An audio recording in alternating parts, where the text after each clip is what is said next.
First, I'm going to set the table, so to speak. First of all, let me begin with this. How many of you know that everyone around the world was interested in these 4 blood moons that I discovered, talked about? A lot of people wrote about it, and a lot of people said things that I never said, and people were saying that I was saying that. But what I've always said, and I still very much hold to, is these were signs in the heavens warning mankind of something that was coming soon. All right? Now, let me show you this. The moon's orbit around the earth is elliptical. Okay? It's like it's egg-shaped, so to speak. When the moon, let me go to my little diagram right here. Okay, do you see the moon right here? Okay, there's the moon. Its orbit is elliptical, going around. Now, sometimes when it goes around, it's not always the same amount of distance. It might be like this the next time. So sometimes it's close, sometimes it's far away. When the earth is or the moon is at its furthest point from earth, it's called the apogee. It's a long ways away. When it's at its closest point to earth, it's called perigee. Okay, everyone got that? Okay. Now, whenever you see the sun, the earth, and the moon in a straight line, it becomes a great Scrabble word. Syzygy. Okay? Now, but if you go back and look here, you know, the moon is over here. Here's the sun, we're saying, right in here, glowing this way. The moon is here, the earth is here. It's not in syzygy. It's not in direct alignment. You know, when the moon is in direct alignment between the earth and the sun, we get an eclipse, right? Okay. Now, we are about to see a record-breaking super moon. It's the biggest in nearly 70 years. Now, the moon looks real big if it's seen just over the horizon. If it's real high in the sky, it doesn't look like a big super moon because it's so high in the sky. So the best time to see a super moon and looks really big is if you're up when it just crests the horizon. Now, how many of you know the number 70 is very significant? Well, here's a news article. Well, first, let me tell you this. Normally, scientifically, you only get like 1 super moon every year in a couple of months. It so happens this year we have 3 super moons in a row. There's one in October, there's one in November, and there's one in December. But the one in November is the super duper moon. Okay? What is meant by a super moon? A super moon is when it is a full moon, okay, and it's at its closest point to Earth. If it's a full moon and it's at apogee, if it's far away, that doesn't make as much of a difference if it's at perigee. If it's at its closest point to Earth and it's a full moon, now it looks really big because it's closer, right? Okay. We have 3 full moons in a row that all appear at apogee. But this one in November is special. Okay, what do we find? First off, it's the same night we have Ari Abramowitz.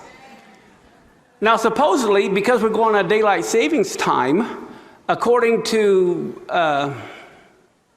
science data, the sunset is going to be here in Seattle about 4:30 in the afternoon, and the moon rises at 5:18. So here in Seattle, if it's not cloudy, that's a big if, you'll be able to take a picture of this super moon coming up over the horizon an hour before we meet with Ari Abramowitz. Okay, now here's a newspaper article, I believe. It says, we're about to see a record-breaking supermoon, the biggest, like I said, in nearly how many years? It's the closest full moon in this century. Now look at this next paragraph. If you only see one astronomical event this year, make it the November supermoon, when the moon will be the closest to its Earth since it's been, it says January what year? 1948. Wow. 70 years? Right before Israel becomes a nation? Here we have these 3 super moons in a row. All right, the biggest one is just in a week and a half. On Monday night, November 14th. It says here at the bottom that it won't happen again until November of 2034. Okay? So I just wanted to point out that you have 3 supermoons in a row, with the biggest one happening this next week, right before the flood takes place, biblically. Okay. Now here's just I am not endorsing any presidential candidate here, but I'm just stating a fact. The inauguration ceremony for president is on January 20th of 2017. It is every year, with the celebration to follow. The next president, whoever that may be, their first full day in office will be the following day, January 21st, 2017. Everyone follow me? It just so happens. On June 14th, 2016, Donald Trump turned 70 years old. So on January 14th, Donald Trump will be 70 years and 7 months old and 7 days on the inauguration day.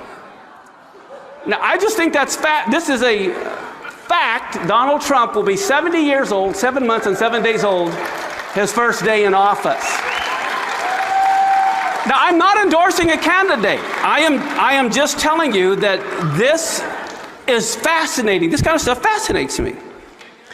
Now, here's the next thing. The number 7, as you know, is very significant. In Hebrew, the 7th letter is Zayin, and it means a weapon. Okay? It even looks like a weapon. You can see the little white Zayin within the handle of the axe. So here's what's fascinating. Here, the word zamar, the first letter of the word to sing is zamar in Psalms 9:11. The Zayin also represents to prune, Leviticus 25:3. Now this year in Hebrew is 5777. 777. Okay? Now, what you realize, what Hebrew letter is the 7th letter? Zayin. 777. The first digit is 5. Okay? And the 5 means, hey, to behold. So here, this year means to behold, weapon, weapon, weapon. Warfare, warfare, warfare. The last time, 70 years ago, we had this big supermoon was before Israel went to war. In 1948, 70 years ago. Now, what's fascinating, there's an anomaly in Hebrew, as many of you that have been around know, that there are letters that are big, there are letters that are small, letters that are upside down and backwards that do not get translated into English. Well, one of the places where the Zayin is really big, the only time it appears really big, is in Malachi 4 and 5, and it's the word zikron or zikru here, to remember. It's the word to remember. And what are we supposed to remember? The Torah of Moses. Okay, and this has to do with, behold, I send you Elijah the prophet. Now, the word Zayin refers to warfare, as I said, or it's a weapon. What this is telling us, the greatest weapon we have in the last days is to remember the Torah of Moses. This is why the devil doesn't want us to have anything to do with it, because in the times we're about to enter, it is our greatest weapon that we have. There's more. Remember the 7 spirits of God. Okay, Isaiah 11:2 talks about the 7 spirits of God. What do we know from 2 Corinthians 10:4? The weapons of our warfare are not carnal, but mighty through God, through the pulling down of strongholds, right? We're to have involved in spiritual warfare, correct? So one of the things I think we need to realize, with the fact that this coming year that we're in right now is 5777, which all represent Zayins and weapons and weapons and weapons, it also means to sing. It also means to prune. What God is telling us, this is the year that God is going to do a lot of pruning in the church. It's pruning time.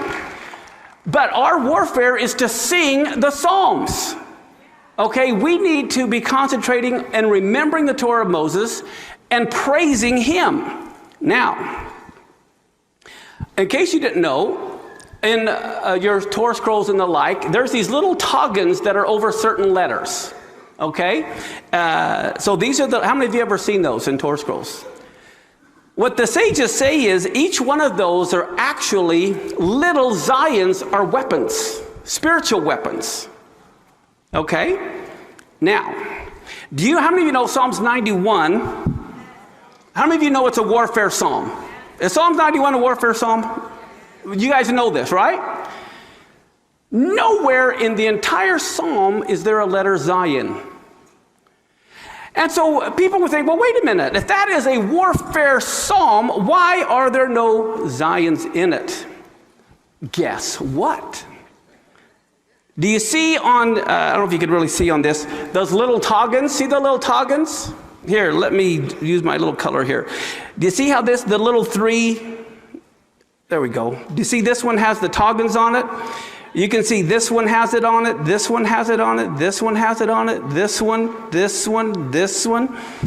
Okay, this is verse 12 of Psalm 91, and it has 7 letters, a total of 23 Zions on top doing spiritual warfare. In Psalms 91, it has more of these letters with the toggans implying a spiritual battle that is going on in the heavenlies.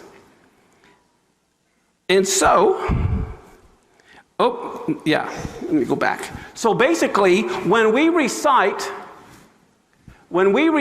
Psalms 91, the Zions function as spiritual weapons. Okay, we have 777 this year, I believe, is going to be the year of warfare. Not only could be physical warfare. Again, the last time this moon happened was right before Israel became a nation and went to war. So what we need to do is protect ourselves, right? Physically, spiritually. And how many of you sometimes get fed up with the devil and you just want to crush him? I think the church has been battered, and I think it's time for us to get mad. I think it's time to get mad, and we need to realize we need to do spiritual warfare. And because of all these Zions that is in Psalm 91, like I said, whenever you recite it, these Zions are functioning as spiritual weapons that you are fighting with. So with that said, let's stand and let's pray Psalms 91, and pray it every day. I'm telling you, pray Psalm 91 every day. This is going to be your spiritual warfare for protection this year. So together. He who dwells in the secret place of the Most High will rest in the shadow of the Almighty. I will say of the Lord, He is my refuge and my fortress, my God in whom I trust. For He will deliver you from the snare of the fowler and from the deadly pestilence. He will cover you with His feathers. Under His wings you will take refuge. His faithfulness is your shield and rampart. You shall not be afraid of the terror by night, nor of the arrow that flies by day, nor of the pestilence that walks in darkness, nor of the destruction that wastes at noonday. 1,000 may fall at your side, and 10,000 at your right hand, but it will not come near you. You will only look with your eyes and see the recompense of the wicked, because you have made the Lord your refuge and the Most High your dwelling place. No evil shall happen to you, neither shall any plague come near your dwelling. For He will put His angels in charge of you to guard you in all your ways. They will bear you up in their hands so that you won't dash your foot against a stone. You will tread on the lion and the cobra. You will trample the young lion and the serpent underfoot. Because He has set His love on me, therefore I will deliver him. I will set him on high, because he has known my name. He will call on me, and I will answer him. I will be with him in trouble. I will deliver him and honor him. I will satisfy him with long life and show him my Yeshua. Amen. Seek